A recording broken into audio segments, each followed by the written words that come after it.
আজকে আমরা hair transplant প্রসিডিওরের aftercare in short discuss করছি। নর্মালি আপনারা জানেন there are two procedures, one is FUT and one is FUE। যাদের টার্গেট বেশি বড় থাকে we advise both combined procedure so that we can get the advantage of both procedures.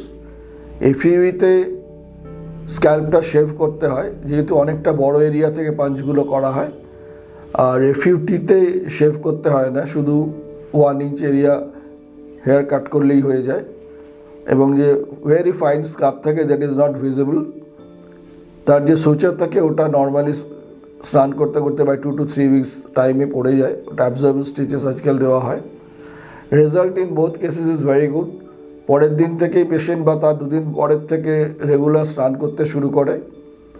Antibiotics, pain killers আমরা 7 to 10 days advice করি। 2 weeks হয়ে গেলে আমরা minoxidil lotion along with some vitamins advice করি, যেটা আপনার 3 থেকে 6 মাস খেতে হবে।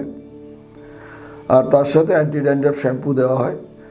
হেয়ারগুলো আসতে 3 to 6 মাস টাইম লাগে। আমরা দীর্ঘদিন করছি। I am doing it over last 20 years। আপনি জানেন আমাদের প্রচুর পেশেন্ট রয়েছেন। Result is excellent, almost near 100% is the result. Please come to our clinic. আপনাদের যা কিছু কোয়ারি আছে সেগুলো ক্লিয়ার করুন and do it. It will give you a very good confidence. Thank you.